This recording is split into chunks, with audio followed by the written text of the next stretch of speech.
मुझे एक आदमी ने बुलाया, उसका ताल्लुक ISPR से है। उसने कहा नासिर साहब मैं आपको इसलिए बुलाया है कि धुरंधर फिल्म को आप देखें। मैंने कहा जी देख ली, इसका जवाब चाहिए। अब मैं वो लिख रहा हूँ। मैं ऐसा पागल, मैंने वो अक्सर मैं कहता हूँ मैं थोड़ा सा बेवकूफ़ भी हूँ, थोड़ा सा मासूम भी और थोड़ा सा जज्बाती भी हूँ। मैं गया और मैंने फिल्म शुरू कर दी। फिल्म शुरू हो गई, फिल्म बनी, मुकम्मल होगी, सेंसर की बैन होगी। 50-50 साल की हीरो, क्या हीरो फिर लगते हैं वो काम करते, क्यों? वो किरदार ऐसा बनाते हैं। फिर सदर ज़िया साहब ने सबको बुलाया, इंडस्ट्री के लोगों को। उस वक्त बड़ा इल्ज़ाम था कि गंदी फिल्में बनती हैं, तो वहाँ हर एक को तकरीर का मौका मिला, मुझे भी मिला।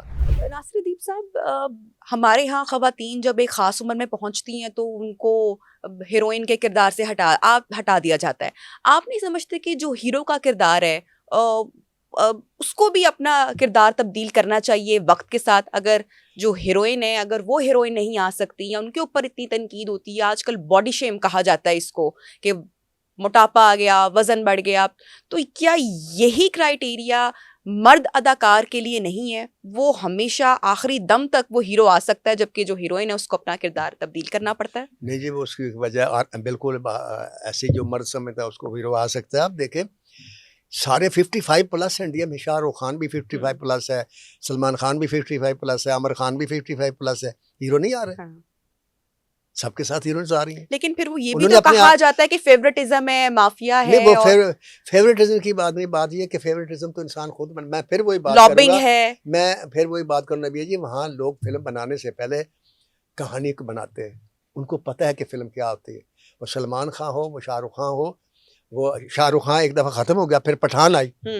बात यह कि वो अपना इन करने के लिए कैरेक्टर लाते हैं। वो कैरेक्टर हिट होता है, एक्टर हिट होता ही नहीं है। अगर एक्टर हिट हो तो फिर किसी एक्टर की फिल्म फेल ही ना हो।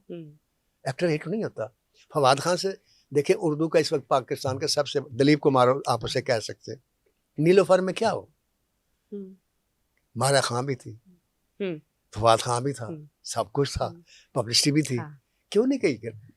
उसकी वजह सिर्फ स्क्रिप्ट है। वो लोग अपने स्क्रिप्ट को मजबूत करते हैं, स्क्रिप्ट बनाते हैं। आप हॉलीवुड के स्टार लेकिन को जब वही बॉलीवुड ने मैं मेरी पूरी बात, मैंने आपने तो देखी नहीं, मैं तो बचपन से देख रहा हूँ, खास तौर से इंग्लिश फिल्में। मैंने वहाँ चंद फिल्मों के अलावा किसी फिल्म में हीरो जो है वो 40 साल से कम देखा ही नहीं।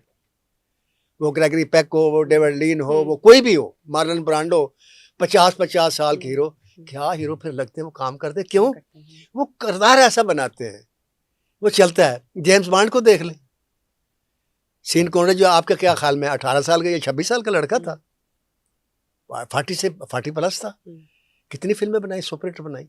यहाँ लोग ऐसा नहीं करते।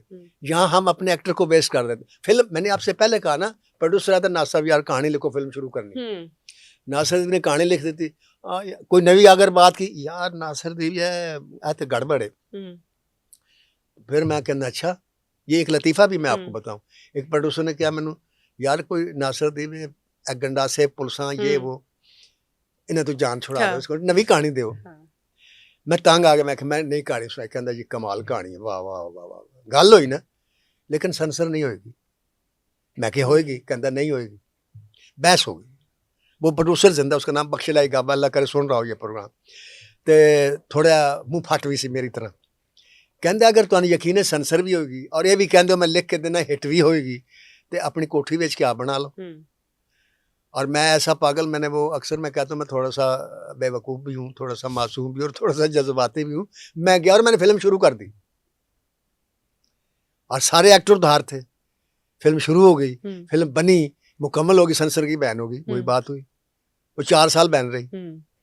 फिर सदर ज़िया साहब ने सबको बुलाया, इंडस्ट्री के लोगों को।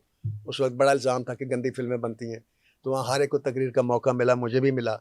तो मैंने जनाब सिर्फ एक जुमला बोला, मैंने कहा सदर ज़िया साहब, आपने फैसलाबाद रेडियो का इफ्तिताह किया था तो आपने एक जुमला बोला था बड़ा अच्छा, कि मैं रेडियो पाकिस्तान पर खुश हूँ कि इसने मेरी कौम का रुख काबे की तरफ मोड़ दिया है। तो मैंने कहा जी मैंने फिल्म बनाई आपके इस जुमले से मुतासर होकर, और मैंने अपनी कौम को काबे के अंदर ले जाकर बैठा दिया। लेकिन ये आपके जो सेंसर बोर्ड के चेयरमैन है डॉक्टर सफदर महमूद साहब, ये 4 साल से मेरी फिल्म को बैन किए हुए। आगे आपकी मर्जी है, मैं तो फिर वही बदमाशी पर फिल्म बनाऊंगा। मैं नीचे आ गया। ज़िया साहब को अल्लाह उनको गरीब रहमत कर, उन्होंने मेरी तकरीर का, हर एक की तकरीर का जवाब दिया। तो उन्होंने मेरी तकरीर के जवाब में कहा डॉक्टर साहब को, डॉक्टर साहब कल 6 बजे नासिर साहब को सर्टिफिकेट आपने दे देना है। मैं 6 बजे संसद सर्टिफिकेट लेने गया, मेरे साथ प्रोड्यूसर भी था। तो देखा वहाँ 16-17 गाड़ियाँ खड़ी थी और हर गाड़ी के पास 2-2 जो थे ना मुसल्ला पहरेदार खड़े होते कलाशनिकोव लेकर। तो मैंने एक से पूछा, मैंने कहा जी आप इधर सेंसर बोर्ड में आए? कहता हाँ जी मौलाना साहब के साथ हैं हम। तो पता चला 17 उलमा बुलवा लिए उन्होंने मुख्तलिफ फिरकों के, बरेलवी, चकड़ालवी, देवबंदी, शिया, सुन्नी, पत्नी क्या क्या। और 17 के 17 उलमा ने ये लिखा कि ये फिल्म बगैर एक फ्रेम काटे पब्लिक को दिखाई जाए। और सफ्तर महमूद के सदके जाऊँ 4300 फुट फिल्म काट के मेरे हाथ में दे दी। उसको मैंने पूरा किया, चलाया, वो फिल्म सुपरहिट हुई। उस फिल्म का बेस्ट राइटर का मुझे अवार्ड भी मिला।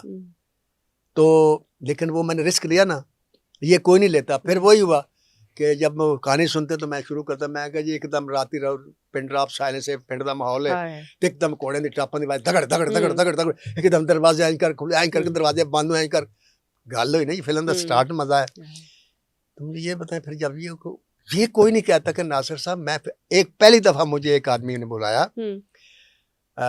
उसका तल्लुक ISPR से है। उसने कहा नासिर साहब मैं आपको इसलिए बुलाया है कि धुरंधर फिल्म को आप देखें। मैंने उस वक्त नहीं देखी, मैंने देखी। मैंने कहा जी देख ली, इसका जवाब चाहिए। मैंने कहा जी लिखूंगा। अब मैं वो लिख रहा हूँ।